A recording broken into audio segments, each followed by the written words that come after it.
Hello, it's Polish Paul VR, welcome to my channel, and my coverage of ALVO continues. Couple of weeks ago I did a video with all the known info about ALVO, but I want just to put a little update to it, do another kind of preview of the game, because the developers done a questions and answers session where people been asking a lot of funny stuff and they've been answering to it very nicely. So we've got some cool info about ALVO, so I'm just gonna talk to you about it. First of all, let's don't forget the game is only 8 days from Sony's submission, so not far away at all. They hoping they've done everything right and they hoping to pass it on first time. So best of luck to them, let's hope it will happen and let's hope we're gonna get to play the beta very soon. But let's go and just talk about what they've been saying. So first of all, regarding the gameplay, you saw a few gameplays videos lately and it looks very nice. It always looks better the newer the video is. So this game definitely looking nice and sharp, but also regarding the gameplay, they saying it's probably the most fast-paced game that you played in VR and PSVR. You know, it's most similar to your Call of Duty, but just put in VR, which is very nice because this is the kind of gameplay I appreciate. I mean, I like Firewall, you know, I really like Honor and Duty as well. This is a great game. But also Call of Duty in VR, you know, more on this style. When I die, I respawn, I go and shoot, so that's gonna be nice. Of course, there is 3 different game modes. If you want to play it similar to, I don't know, Counter-Strike Go, you can do so. Just check out my last video, you know, ALVO all known info. I don't want to repeat myself too much, so I just trying to give you all the new information they said. But definitely this gameplay looks super nice. And speaking about the gameplay, they've been saying about the dedicated servers as well. They don't want to give away, you know, how they set up and configured it. They don't want nobody to hack it and stuff.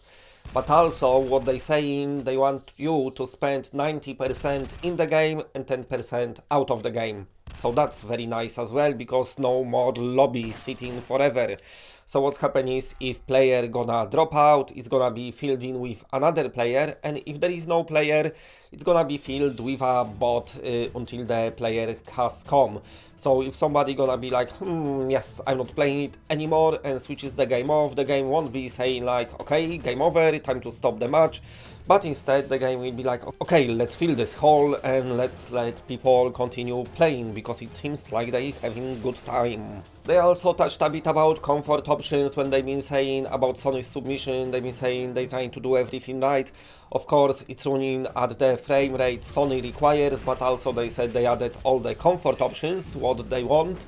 But of course, if you don't want comfort option, you can switch it off totally and just run and gun all day. If you're not feeling sick, you can just do so. And let's speak a bit about controls. So they saying, of course, the best way will be to play with aim controller, but the game is playable with moves as well. Basically, they don't want left out anyone who owns the move controllers to feel like, why I cannot use it in the game, so they letting you to do so. Aim controller might be the best way to play it though, so moves might be slight disadvantage, but I know players adopt very easily anyway. And speaking about controls, let's speak about the sniper rifles as well, something what was very welcomed by many players. And let's speak about the scopes. So basically they saying at the initial release they won't be zoom scopes, they kind of cannot render in on PlayStation VR. It takes a lot of processing power, but it's something they're gonna work on and try to implement. They've been thinking about doing maybe something like Honor and Duty DDoS, which is kind of alright.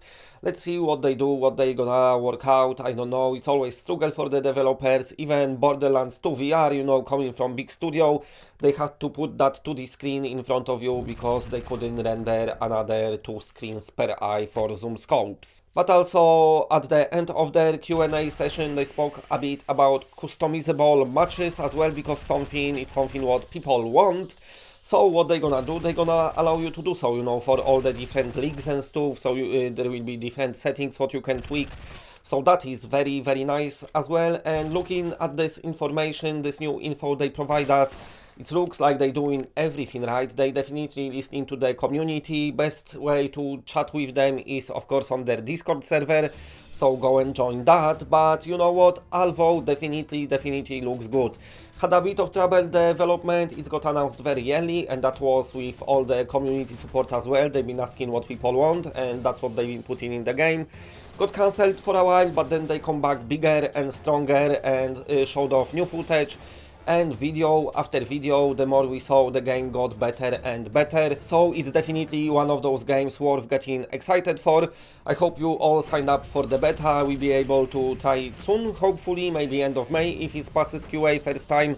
That would be nice, but yeah, very exciting title, and it looks another good title coming to PlayStation VR and VR in general, and it's gonna be cross-platform as well, so player base should be alright also.